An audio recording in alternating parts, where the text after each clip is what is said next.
Oi, gente! Bem-vindos à nossa live, uma aula ao vivo sobre bloqueios na escrita. Hoje a nossa internet não tá ajudando muito e eu já subi já tentei começar essa aula 4 vezes, mas eu tô aqui porque eu sou brasileira, eu não desisto e eu fico feliz que vocês não desistam também e estejam aqui comigo, tá bom? A gente tem uma convidada hoje super especial, que é a professora Bárbara Marra, que é jornalista e também tem formação em letras em inglês, se eu não estou enganada, né? Isso mesmo, letras português e inglês. E ela vai nos dar muitas dicas para desbloquear a nossa escrita, tá bom? Eu já avisei a ela aqui pelo WhatsApp.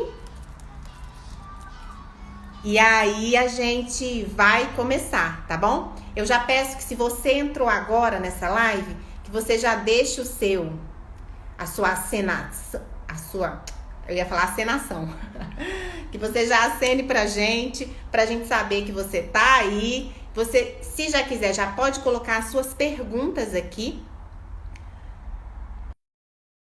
Tô tendo a professora Bárbara, porque a gente teve problemas de conexão, o aplicativo encerrou, o Instagram tava encerrando do nada comigo. Oi, Bárbara! Olá, vamos tentar de novo, né? Agora vai dar certo. Ah, brasileira, não desistimos nunca, né? Isso mesmo, Bom, vamos lá. eu tô uma péssima anfitriã, né? Tipo assim, o dia que eu te convido pela primeira vez para minha casa, dá essa treta. Peço desculpas, tá? Antecipadamente. Não, é a tecnologia, né? É assim mesmo. Bom, querida, O- se apresenta pro meu povo. Olá, pessoal, eu sou a Bárbara. Desculpa, vou aumentar um pouquinho aqui. Eu sou a Bárbara, sou professora de redação. Meu trabalho é ajudar as pessoas a escreverem melhor, seja através de correção de textos, seja através de produzir os textos para as pessoas, quando isso é possível, e seja através de aulas, né? Eu sou professora de redação há muitos anos, eu trabalho com redação para o Enem, principalmente, é o meu foco principal, redação para Enem, redação para vestibular, mas eu trabalho muito com correção de monografia, correção de mestrado, correção. Aquele texto está pronto, o orientador já viu, já olhou, tá tudo ok? Aquela última olhadinha para ver as vírgulas, as crases, né? Uma letrinha maiúscula ali que passou, esses detalhes. A tecnologia não está nos ajudando.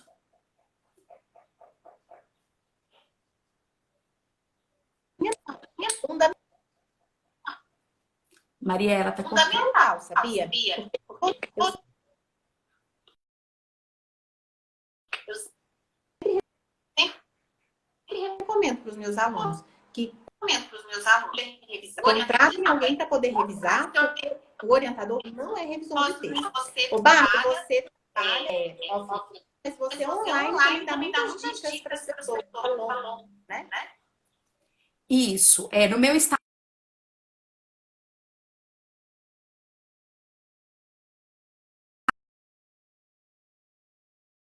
uma coisa que possa estar cortando, eu não sei para as outras pessoas.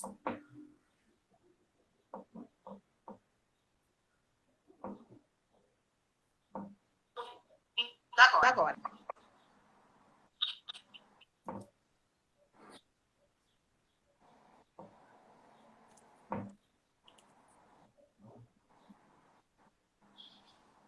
Bárbara, você me ouve? Ouço, pode falar. Eu tô ouvindo um eco aí, mas eu acho que é o fone. Deixa eu fechar os comentários. Eles falam Olha só. fechar os comentários às vezes melhora, né? Vamos tentar. Como é que eu faço isso, gente? Quem sabe me explica que eu fecho o comentário. Tá cortando mesmo. Para mim também tá cortando um pouco. Tenta fechar, né, esses comentários. Só você que pode fechar. Como é que eu faço isso? Como é que eu Quem sabe? faço? Deixa eu ver. Ai, Como é que eu faço? Pronto. Vamos Diz tentar. aí os comentários, pessoal. Se é isso que está travando a nossa live, tá bom? Então guardem as perguntas que abrir os comentários. Mas, Bárbara, conta pra mim um pouco o seu propósito no Instagram. Então, no Instagram, o meu trabalho todos os dias eu tento postar dicas, né, através dos stories, através do meu feed, do que as pessoas, como que as pessoas que querem escrever bem, o que elas precisam fazer, o que elas precisam tentar fazer, o que elas precisam evitar, né, que talvez esse seja um dos piores problemas, assim, coisas que a gente não deve usar, não deve fazer. Então, diariamente eu posto alguma coisa, seja nos stories, seja no feed, alguma dica, alguma coisa que eu percebo na minha vivência como professora, né? Coisas que eu vejo que os alunos fazem muito que não é legal, coisas que eu vejo que prejudica na hora de uma redação, na hora que eu estou corrigindo as monografias, né? Aqueles erros mais comuns. Então, no Instagram eu tento entregar para as pessoas um pouco do meu trabalho nesse sentido. Como você pode escrever melhor? Com dicas simples, né? Porque no Instagram não dá pra gente complicar demais. Então, gente, vocês podem já seguir lá. O Instagram dela é prof.bárbara. Isso. Bárbara, conta pra gente mais uma coisa. Quem quer escrever bem, começa por onde? Então, na verdade, a gente começou lá na infância, né? É essencial. A linguagem de dentro da casa é importante para a pessoa. A conversa dos pais, a conversa dos irmãos, isso tudo interfere na nossa linguagem. Né? Então, assim, se você nasceu numa casa que tinha o hábito da leitura, é muito mais fácil que você tenha desenvolvido esse hábito, e isso vai refletir na sua vida inteira. Né? Agora, não, ninguém escolhe, né, no lar que nasceu, e nem por isso você vai deixar de ser uma pessoa que escreve bem. Mas o hábito de leitura e uma boa alfabetização, que é uma coisa que veio lá da infância, isso faz toda a diferença para a pessoa escrever bem. Agora, tem outros pontos, né? Eu não li quando era criança, meus pais não tinham livro na minha casa, né? Você não vai também ficar refém dessa circunstância para sempre. O hábito da leitura, ele pode começar a qualquer momento.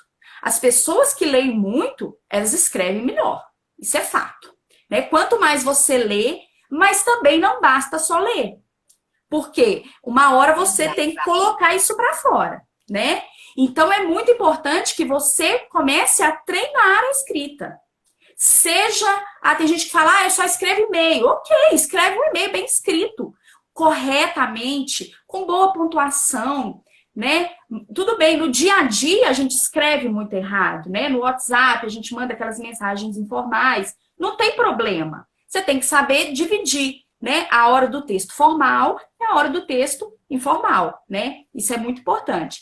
Então, eu digo assim, o hábito da leitura é essencial, mas ele não é a única coisa. Se você só lê e nunca escreve, você não vai desenvolver um bom texto, né? Você precisa começar a produzir e avaliar essa escrita sua, né? E pedir para as pessoas avaliarem para você saber se você está produzindo uma coisa boa ou não.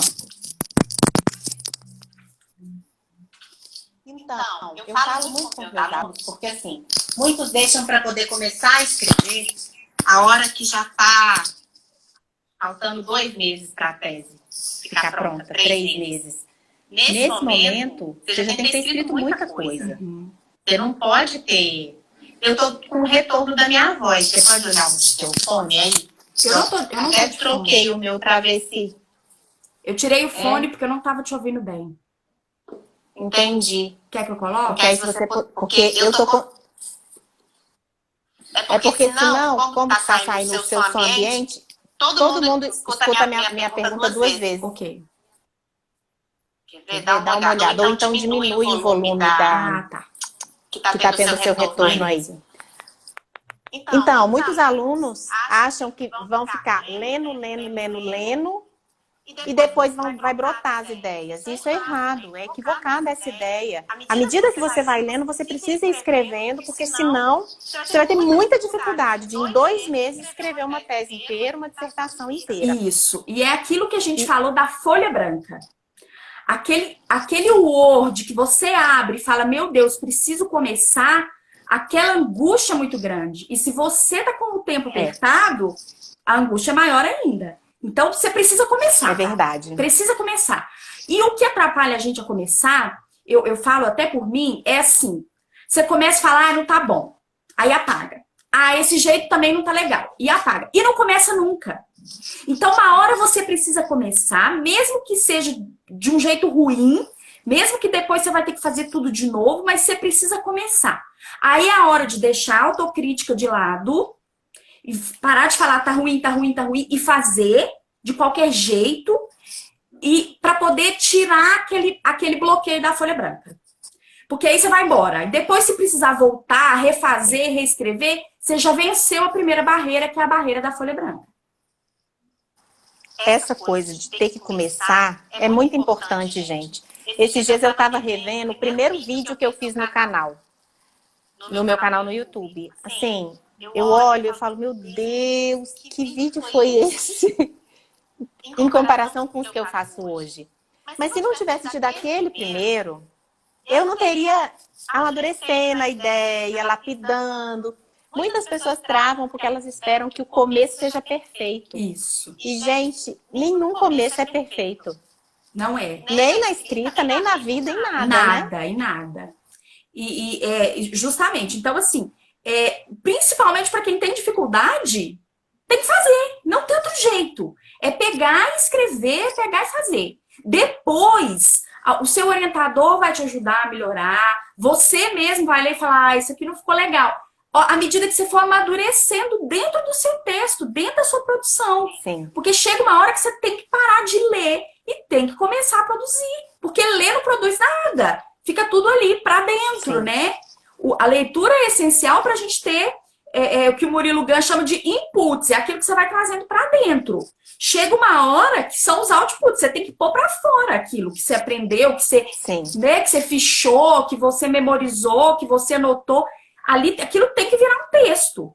Então, e ali você vai começar, mesmo que você comece de uma forma muito ruim, igual você falou dos seus vídeos. Se você não tivesse feito aquele vídeo ruim, você não estaria fazendo os bons hoje, né? Então, como é um texto ali na sua evolução, no seu tempo, você vai depois na releitura, que é outra coisa essencial, né? A questão de reler 1000 vezes, reler em voz alta, que eu falo muito com os meus alunos também.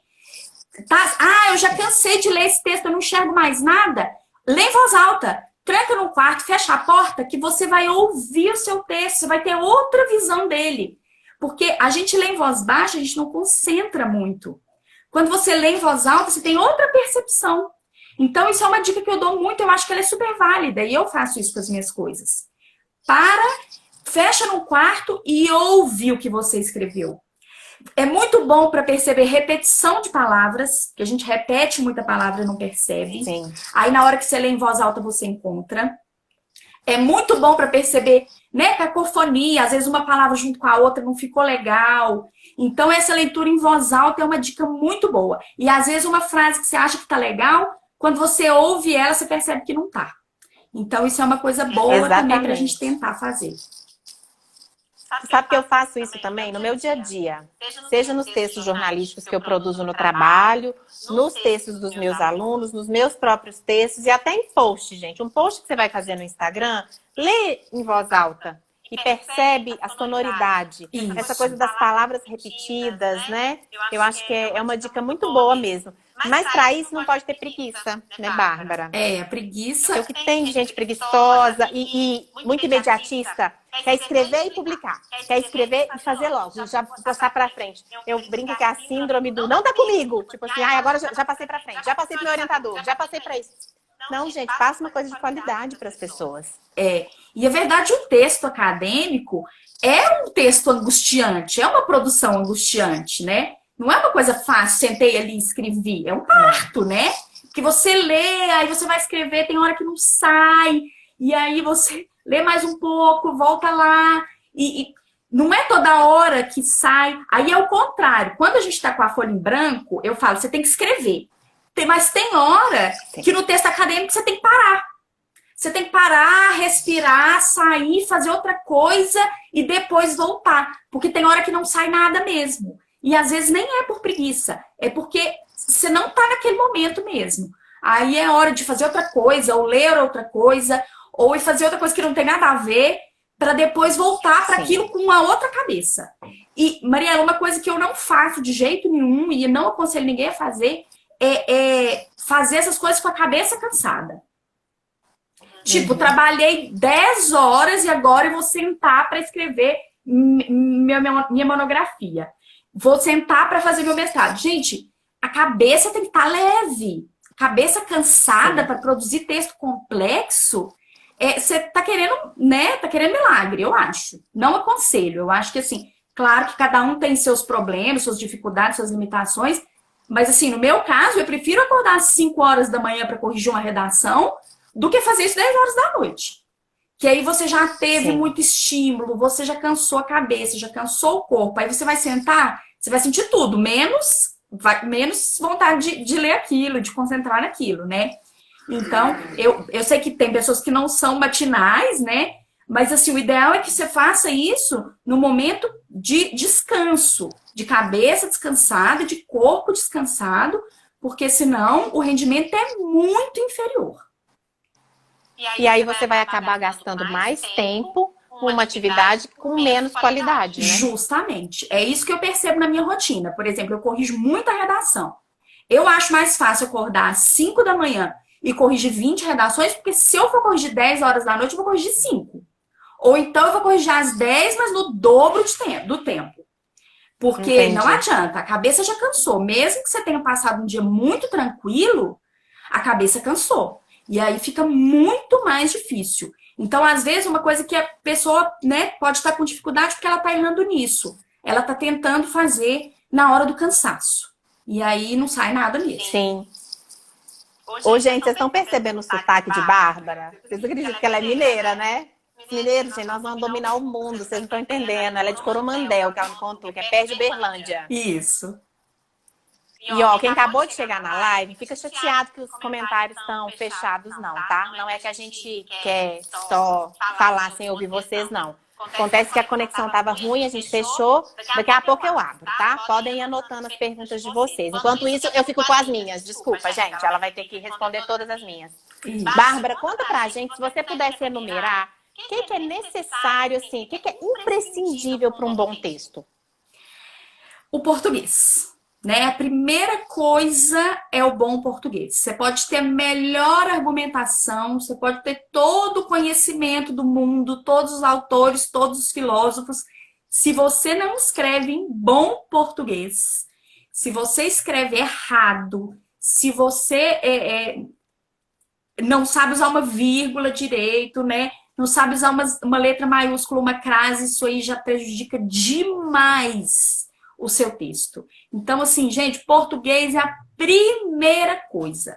Inclusive, Mariela, quando eu estou acompanhando um aluno, dando um curso, por exemplo, de redação, enquanto ele não vence a barreira do português, eu nem preocupo em ensinar outras coisas. Avança.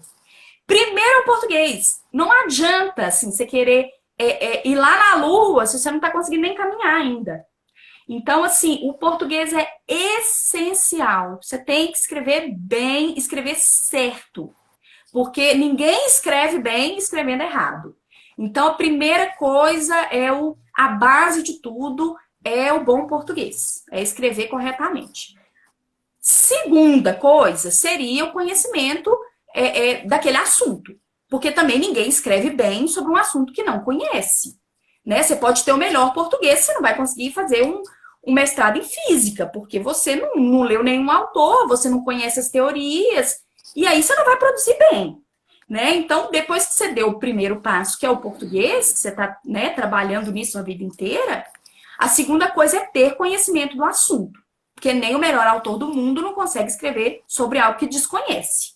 Aí é a parte que você vai, né, você vai ler, você vai buscar e aprender sobre aquele assunto. Terceira coisa é a capacidade de argumentar. Que aí já é seu conhecimento de mundo, a sua vivência de mundo, que às vezes extrapola a leitura, tá? Além disso, né? Tá nas coisas que você viveu, que você experimentou. E outra coisa que eu acho essencial, assim, que eu vejo nos textos que eu corrijo, eu acho que as pessoas que escrevem bem são aquelas que conseguem enxergar outros lados, que vão além daquilo que eu creio, daquilo que eu gosto, né? Então, eu sempre falo com os meus alunos, gente, não tem problema você gostar de ler a Veja, mas lê a Veja e lê a outra que está falando o contrário daquilo. Porque a pessoa que tem uma visão ampla do mundo, ela argumenta muito melhor.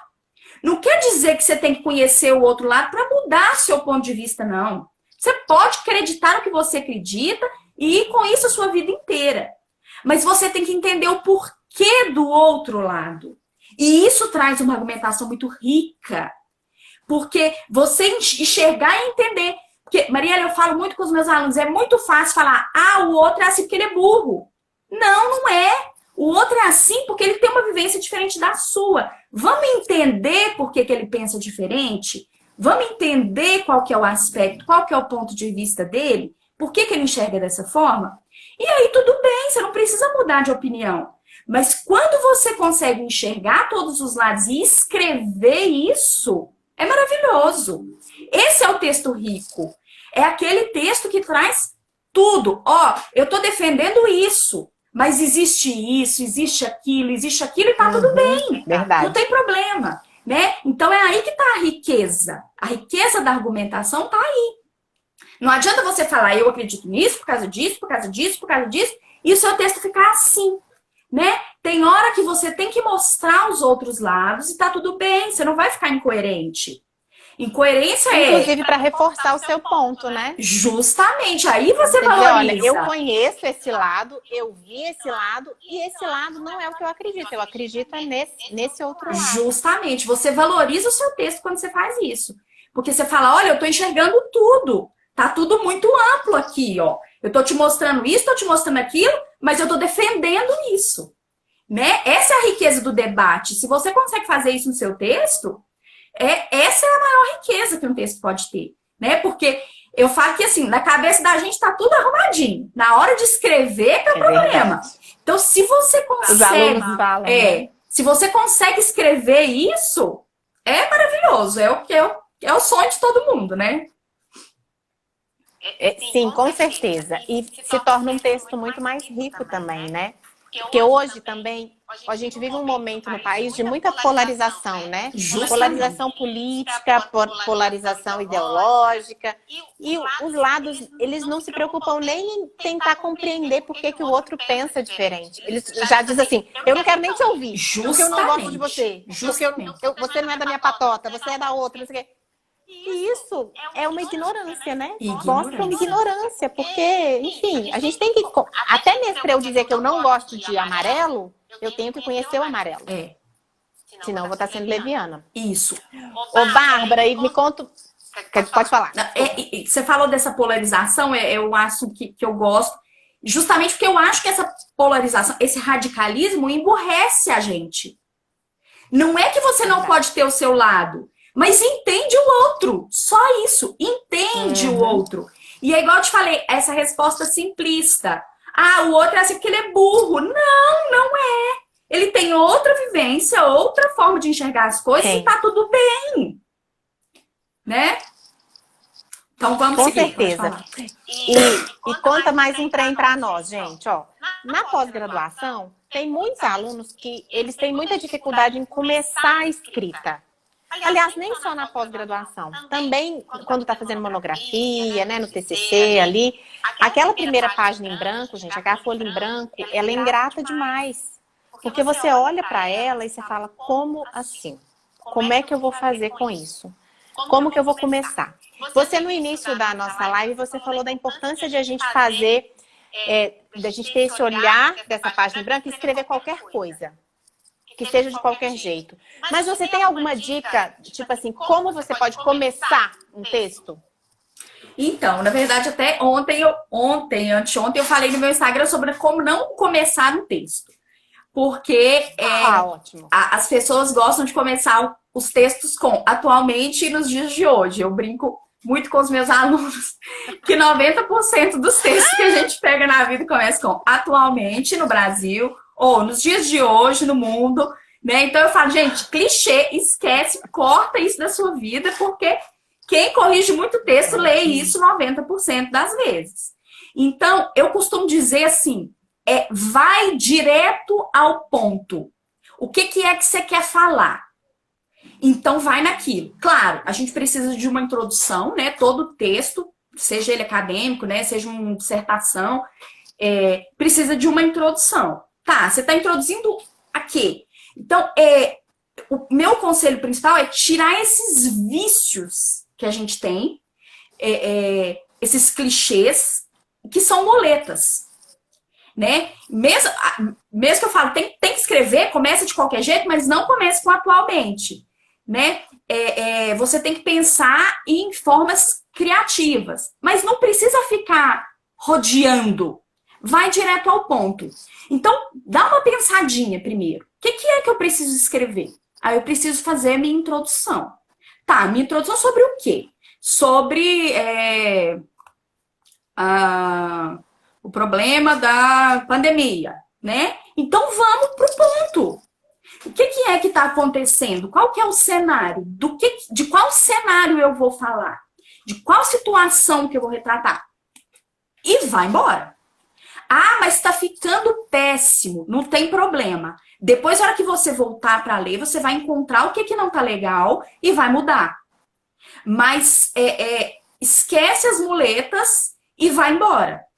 Se você está escrevendo alguma coisa, é porque você tem que saber um pouquinho daquele assunto. Então, você vai usar aquele pouquinho que você sabe ali para começar. Ah, mas isso aqui eu escrevi, mas não ficou legal para introdução. Não tem problema. O parágrafo está legal? Joga ele para baixo. E vamos pensar numa introdução. Mas aí você já tem um parágrafo pronto. Já deu aquela paz. Venci a página em branco. Ai, não, ficou péssimo isso aqui? Ok. Deixa ele ali no cantinho. Você venceu a página em branco. Às vezes, você vai amadurecer aquela ideia depois e vai conseguir escrever uma coisa legal a partir daquilo. Então, não apaga. Deixa ele lá. Ele te ajudou em duas coisas. A vencer a página em branco e ele pode te inspirar mais tarde, depois de uma outra leitura, não é? Depois que você pensar mais um pouco sobre aquele assunto, ou depois que você sentar ali com a cabeça fresca, você vai conseguir uma coisa nova a partir daquele parágrafo. Por pior que ele seja, ele ainda pode te render. Ou mesmo seu orientador, né? Às vezes, você como orientadora lê aquilo ali e fala, não tá muito legal, mas quem sabe se a gente der uma mexidinha ali e vira uma coisa legal, Sim. Né? Sabe que eu brinco com meus alunos? Eu falo assim, você tem que ter, cada vez que faz reunião comigo, não joga fora a versão anterior, não. Porque o orientador agora está pensando uma coisa, daqui a um mês a gente muda de ideia e fala, resgata aquele texto lá, aquele que estava horrível, porque eu acho que agora ele vai fazer sentido. E aí seu aluno fala, ai, mas eu não guardei. Problema seu. Pronto. Por isso que quem está na vida acadêmica, eu falo, cara, você tem que ter assim, ó. Arquivo final 1, final 2, final 3, final a missão, final agora vai. Você vai salvando os arquivos assim à medida que você vai escrevendo. Justamente. A gente não pode perder porque depois a ideia não volta nunca mais. Nunca mais você consegue lembrar daquela frase, daquele parágrafo. Acabou, esquece. Não adianta pensar assim, depois eu lembro, porque a gente não lembra de jeito nenhum. Sumiu, acabou. Exato. Ô, gente, guardem as perguntas de vocês, tá? Eu tô aqui agoniada com os comentários. Pois fechados, porque antes de você começar, já tinha gente fazendo pergunta. Ai, que pena, né? Preciso ver gracinha. Queria tanto Inclusive, uma pergunta era de uma moça perguntando, pedindo para você dar dicas de livros. Se é melhor online ou melhor no papel. E aí você pode responder daqui a pouco. Tá. Mas eu tô com medo. Será que a gente tenta abrir agora e ver o que vai dar? Vamos responder ela primeiro? Vamos porque ver. se der errado, a gente pelo menos Vai. respondeu. Então, Bora. dica de livro, muita gente me pede. Eu acho difícil dar dica de livro, porque eu acho que leitura é estilo, né? Tem gente que gosta mais de um tipo, outros gostam mais de outro. Agora, os clássicos são os clássicos, né? Se você tiver a oportunidade de ler o Machado de Assis, que assim, gente, é domínio público, você paga R$10, você imprime, né? De tão barato que é. tá aí para qualquer um. Pode ser e-book, não tem problema. Baixei em PDF, leio no celular, não tem problema. Eu gosto do livro físico porque eu gosto de anotar, eu gosto de marcar, mas tem gente que não gosta. Mas é muito importante que você conheça os clássicos, pelo menos os brasileiros, né? Então a gente tem aí brasileiros notáveis que escreveram coisas incríveis e pelo menos esse a gente precisa conhecer. Então a gente tem o maior de todos, que é o Machado de Assis, mas a gente tem né, José de Alencar, a gente tem a Clarice Lispector, a gente tem uma produção brasileira literária maravilhosa. Então é muito importante que conhecer um pouco, pelo menos, dos clássicos. Aí eu falo, a pessoa às vezes fala, Bárbara, eu acho muito difícil ler esse tipo de leitura, né? Esses livros. Então eu falo, começa de alguma coisa, começa lendo crônica, começa lendo contos, né? Que são menores, são mais fáceis, mas está lendo alguma coisa, porque aí você vai evoluindo na leitura. Não tem problema, lê gibi, né? Lê mangá, não tem problema. O que você não pode é ficar sem ler nada. Porque se você não tem o hábito da leitura, é difícil mesmo pegar um clássico e ler, né? Mas se você vai aos poucos evoluindo, eu tô lendo esse livrinho aqui da moda, best-seller, não tem problema. Mas tenta evoluir na leitura, né? Não fica a vida inteira só naquilo, né? Tenta ir buscando umas coisas mais complexas para ir abrindo a cabeça e conhecendo coisas que a gente às vezes nem sabe que existe. Sim, e ó, Adriado já foi esperta, já botou uma pergunta aqui, antes que o Instagram nos boicote. Ela tá perguntando, como fazer para escrever uma coisa que todo mundo já falou? Fico com a sensação de plágio, mesmo citando. Queria colocar mais minha opinião, mas não tenho muita propriedade. Na verdade, depende do assunto, né? Mas ninguém faz igual. Mesmo que você esteja copiando alguém, você está fazendo do seu jeito, né? Claro que se você estiver dentro do texto acadêmico, você tem que ter maior cuidado com isso, né? Mas você tem que dar a sua cara para aquilo. Seja no seu Instagram, seja na sua monografia, seja no seu mestrado, você tem que dar a sua cara. A sua cara ninguém tem. O seu jeitinho de fazer as coisas, ninguém tem. Mas isso aqui todo mundo já falou. Ok, mas do seu jeito ninguém falou ainda. Né? Então a gente não precisa ter medo de colocar o nosso jeito nas coisas. Porque a gente tem um jeito especial. Tem gente que gosta, tem gente que não gosta e tá tudo bem. Né? Mas a gente tem um jeito que é só nosso. Então a gente tem que usar isso a nosso favor. Né? Aceitar o que a gente tem de bom, melhorar o que a gente não tem e dar a nossa cara para as coisas. Porque assim, não tem nada original no mundo mais, gente. Tá todo mundo, uns mais ou menos, copiando os outros, né? E aí, agora, a sua cara ninguém tem, né? O seu jeito ninguém tem. Então, você vai tentar dar a sua cara para aquilo, que eu não sei que tipo de texto que você produz. Mas o seu jeito é a única coisa que você tem de realmente inovador. O resto, todo mundo já fez. A roda já foi reinventada 1 milhão de vezes, né? Então, tenta fazer isso. Eu acho que vai ser bom. É verdade. E no texto acadêmico, não precisa ficar com medo do plágio se você citar direitinho qual é a fonte. Um jeito de você não estar copiando a pessoa é você coloca a citação daquela ideia e você, na sequência, você diz se você discorda ou concorda e por quê. E conecta isso com outros autores, com outras leituras. Daí a importância daquilo que a professora Bárbara disse, de a gente pegar opiniões diferentes, ter a sua opinião, mas conhecer outros autores que falam coisas completamente diferentes das suas. Manu está perguntando aqui, gostaria de saber mais sobre o gênero resenha. Ok, vamos lá. A resenha, ela pressupõe crítica, né? Crítica, quando a gente fala, pode ser uma crítica positiva, pode ser uma crítica negativa. Eu tenho, inclusive, um curso só sobre gêneros textuais. Já percebeu, Mariela, como a gente tem dúvida nos gêneros textuais? A gente vai escrever e ali você não sabe, na resenha pode isso, no resumo pode aquilo, a gente tem dúvida. A gente estuda muito gênero textual quando é criança, a receita, a carta, nanã. E depois a gente fica adulto e não estuda muito isso mais. E vai ficando meio nebuloso. As pessoas têm muita dúvida com relação a gêneros textuais. Eu fico impressionada. Então, a resenha pressupõe... quando você faz resenha de algo, né? Um filme, um livro. Em que ela diferencia, por exemplo, da sinopse e do resumo, que são os três que a gente talvez confunda mais.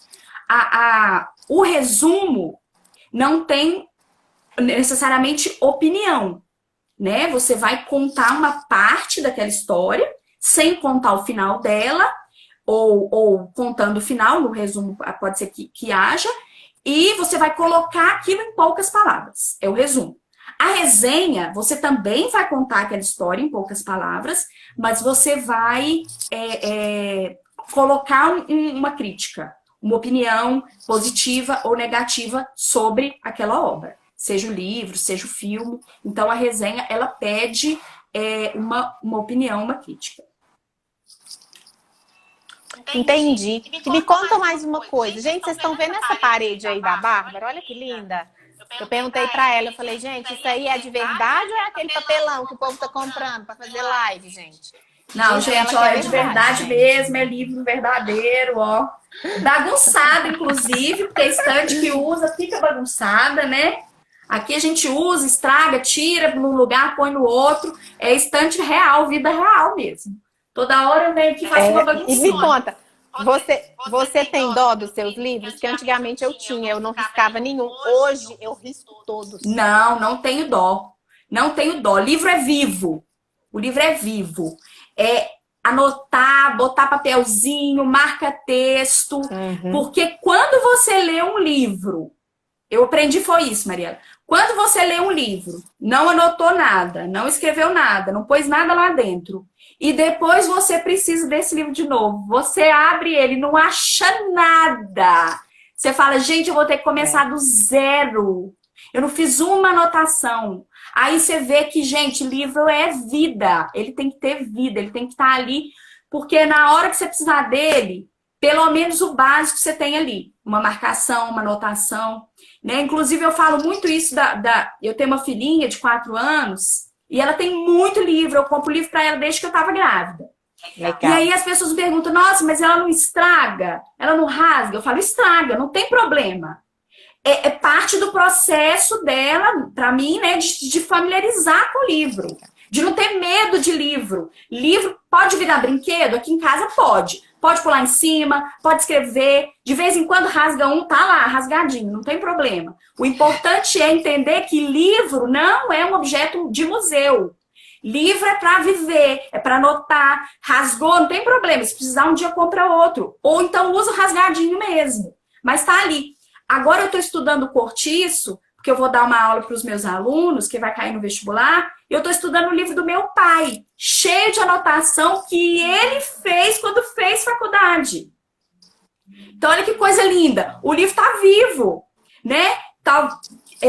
Talvez a minha filha vai estudar. Essa é a beleza do clássico também. Meu pai estudou, eu estou estudando, talvez um dia minha filha vai estudar, porque é atemporal.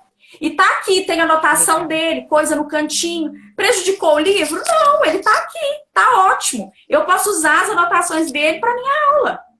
Então a gente tem que perder esse negócio de sacralizar, né? Livro é sagrado. Não, não é. Livro é vivo. Livro é para apoiar, para servir, né? Então a gente tem que parar de ter medo. Eu acho que a gente tem um pouco disso, porque livro no Brasil é muito caro.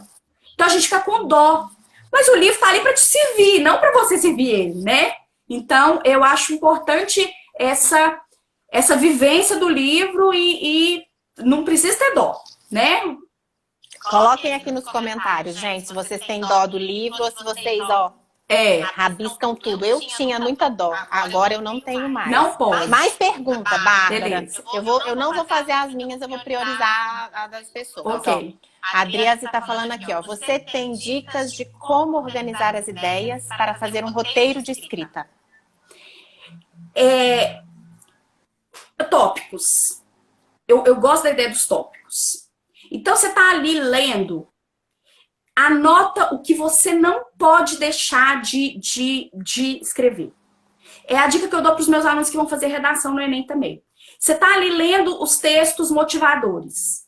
Tudo que vem na sua cabeça, porque, gente, a hora que você está lendo um texto, a sua mente está trabalhando. Então, pipoca uma coisa aqui, uma ali, uma ali. Você vai, ó, anota tudo, porque isso te dá calma depois para escrever. Porque se você tá com tudo anotado, você não fica naquela angústia de ai, meu Deus, eu vou esquecer. Ai, meu Deus, eu não vou lembrar. Então, nossa, eu preciso fazer um roteiro.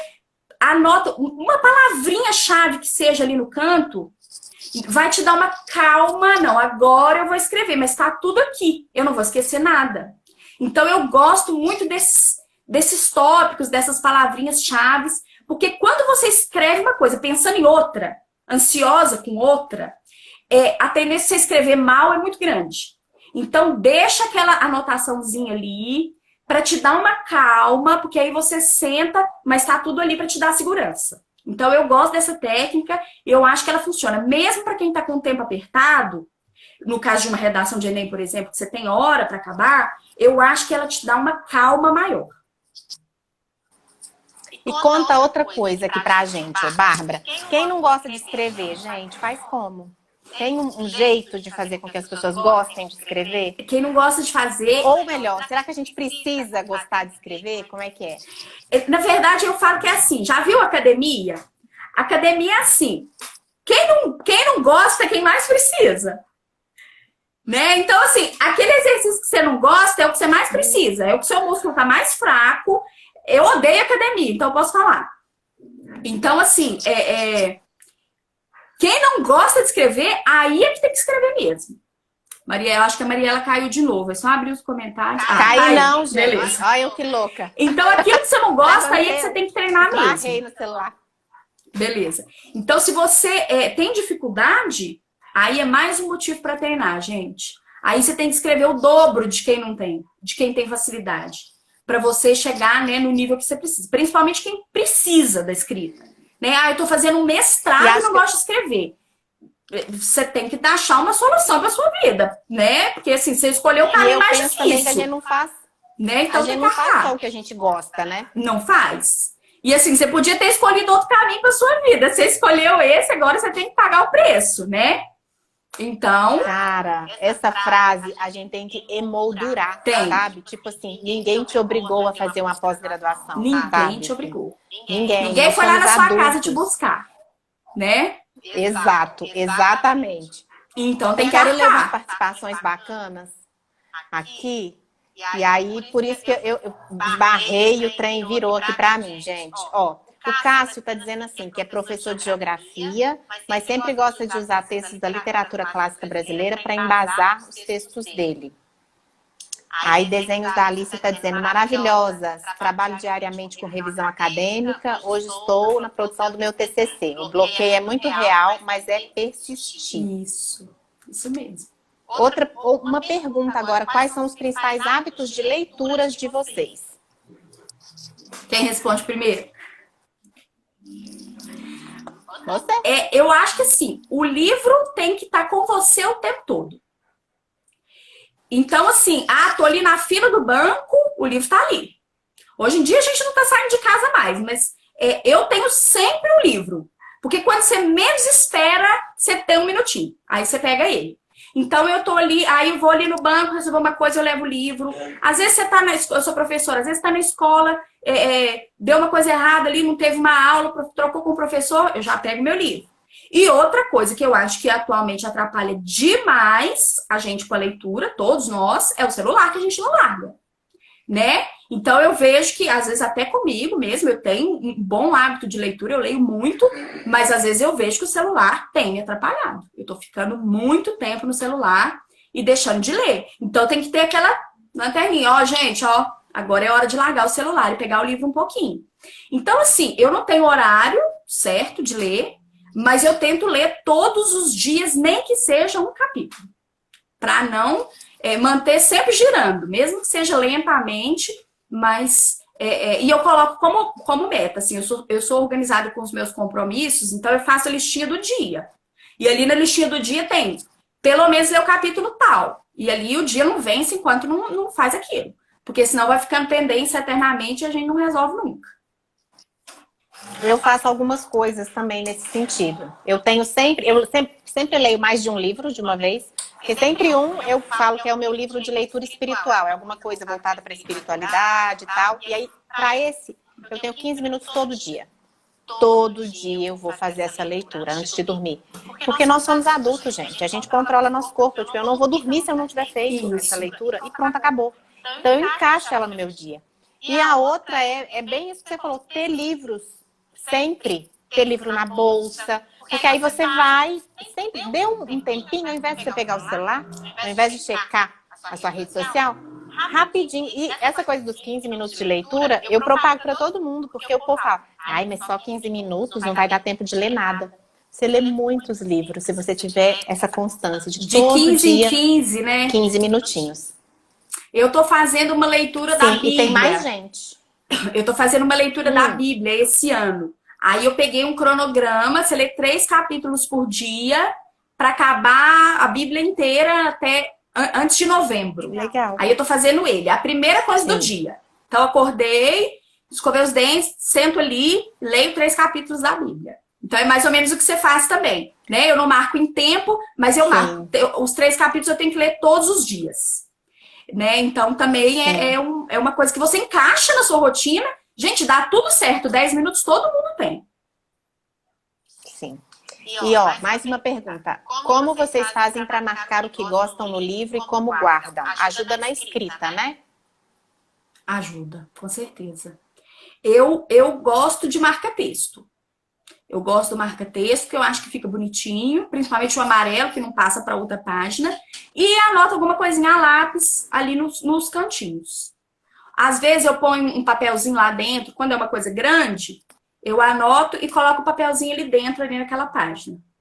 É o jeito que eu acho melhor. Pois eu tô desapegada com os livros, eu cato a caneta que tiver mais perto. Assim. Aí você já libertou mais que eu, já? Que não passa. Já libertei, já tô... Escrevo, falo, nossa, isso foi demais, isso é horrível. Puxa uma seta, né? Exato. Claro, eu coloco isso, post pro Instagram, aqui, sabe? Enfim. Isso, agora eu gosto muito de ter caderninho também, para ir anotando as coisas. Caderninho, anota aqui, anota ali, bem fininho, fácil de carregar, e aí vai anotando. Legal. Conta mais uma coisa pra gente, Bárbara. A gente já tá caminhando pro final da nossa live, viu, gente? Porque o Instagram derruba a live quando dá 1 hora. E aí eu nunca gosto de chegar numa hora direitinho para dar tempo da gente despedir, bonitinho, fazer nosso merchan e tal. Mas conta pra mim mais uma coisa, que é uma coisa que me incomoda muito, Bárbara. Essa coisa das pessoas agora estarem colocando arroba ou X ou até a letra E para não definir o gênero daquilo que elas estão falando. Então, assim, ao invés de falar todos, fala todes, ou tode arroba, ou todes. E eu já peguei um projeto de pesquisa assim e eu mandei de volta. Eu falei, olha, enquanto você não mandar para mim na norma culta da língua portuguesa, eu não vou corrigir. Porque se você quer militar nesse sentido, beleza, mas no texto acadêmico não cabe. Queria saber a sua opinião sobre. Isso. Na verdade, assim, quando a gente escreve uma dissertação, um texto acadêmico, a gente trabalha com a gramática formal, né? Com o português correto, digamos assim. E ali não cabe essas adequações, essas brincadeiras, né? Mesmo que seja uma coisa cara para você, importante, valiosa, ali não é o momento. Enquanto a gramática e os dicionários não aceitarem isso como parte da língua, você não pode usar. Então, você vai deixar para os seus posts do Facebook, do Instagram, mensagem do WhatsApp, ok. Mas ali o texto acadêmico, independente da sua visão ideológica, o texto acadêmico, ele só aceita a gramática formal, o português da gramática, o português do dicionário. Até para colocar uma palavra em língua estrangeira, a gente tem regra. A gente tem o jeito certo de fazer. Uma gíria é a coisa mais difícil de você conseguir colocar num texto formal. Muitas vezes você não deve nem fazer isso. Então, esse tipo de brincadeira com a língua, né? Não estou desvalorizando esse jeito, mas assim, ele tem a hora de ser usado, ele tem forma de ser usado, e não é ali naquele momento. Onde é cobrado o português culto, a língua culta, essas coisas todas não cabem. Então, elas têm que ficar aí para um outro momento. Eu também, como professora, não aceitaria. Numa redação de vestibular, você não pode usar esse tipo de coisa. Então, é a língua culta. Se um dia a língua aceitar isso, os gramáticos aceitarem isso, aí tudo bem. Aí vai fazer parte da nossa língua. Mas, por enquanto, não. Por enquanto, é só uma brincadeira, é só uma... eu entendo o que está por trás disso, mas dentro da língua culta, infelizmente, ainda não é aceito.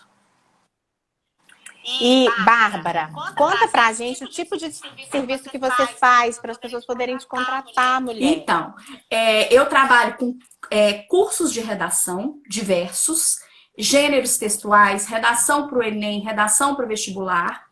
Estou dando todos os cursos online atualmente, né, devido às circunstâncias. Legal. Trabalho com correção de TCC, monografia, mestrado, doutorado. Terminou, o orientador viu, já leu, já releu, manda para mim para fazer aquela última correção de vírgula, de crase, de letra maiúscula, de parágrafo, essas coisas também eu faço. E eu produzo Instagram para um monte de gente, que é o trabalho de copywriter, que chama, né? Porque eu sou formada em comunicação também, né? Nós duas, né? Somos jornalistas. Eu faço esse trabalho. Então, por exemplo, a pessoa é um profissional na área de fisioterapia. Bárbara, meu trabalho é esse, mas eu não sei postar, eu tenho conhecimento do assunto, mas não sei fazer no Instagram. Faz para mim? Isso eu faço também. Então, são várias coisas dentro da língua. E outra coisa que eu faço são traduções. Aquele partezinha em inglês que tem que ter no comecinho do trabalho acadêmico, né? Às vezes tem que ser em inglês, às vezes tem que ser em espanhol, às vezes tem que traduzir o trabalho inteiro para publicar numa revista. Você traduz artigo científico também? Traduzo para o inglês e para o espanhol. Então, eu faço um trabalho que chama assessoria textual. Tudo dentro de texto eu trabalho. Em inglês, em português e em espanhol. As 3 línguas. Ai, que bom, gente. Eu vou abrir essa coisa dos comentários mais uma vez, porque a gente está chegando no final da nossa aula ao vivo.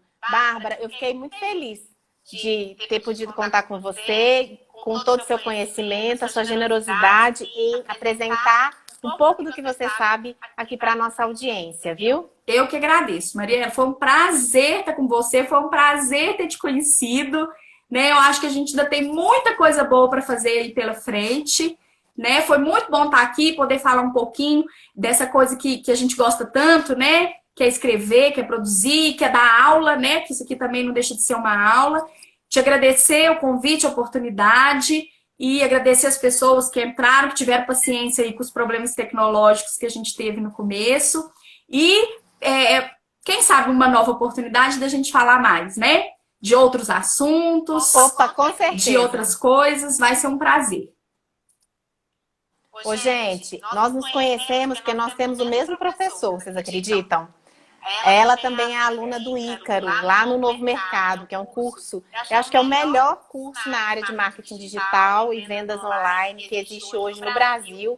Ele é um professor generosíssimo, excelente. Maravilhoso. E a gente se conheceu a partir de uma postagem da Bárbara. É verdade. E, enfim, que seja muito frutuosa a nossa parceria, tá bom, querida? Isso, Mariela, muito obrigada, Agradeço viu? todo mundo, viu, gente? Obrigada, todo gente. mundo que estava aqui, todo mundo dando parabéns. Obrigada, aqui um monte de comentários. parabéns. Aqui, ó, Luísa tá perguntando qual o seu Instagram e Facebook. Fala aí, mulher. prof.barbaramarra. @prof.barbaramarra. Me achem lá, mandem mensagem, eu respondo tudo, direct. De lá você acha meu WhatsApp, também pode mandar o WhatsApp, que eu estou à disposição aí, quem precisar. Muito bem, gente. Obrigada para todo mundo que participou aqui com a gente. Até o próximo vídeo, tá bom? E desculpe o início, né? Esse início conturbado que a gente teve, cheio de problemas com essa aula ao vivo no início. Mas acho que agora engatou e deu tudo certo, né? Graças a Deus. Obrigada. Obrigada, Mariela. Tchau, tchau, um beijo. gente. Tchau. Outro. Tchau, tchau.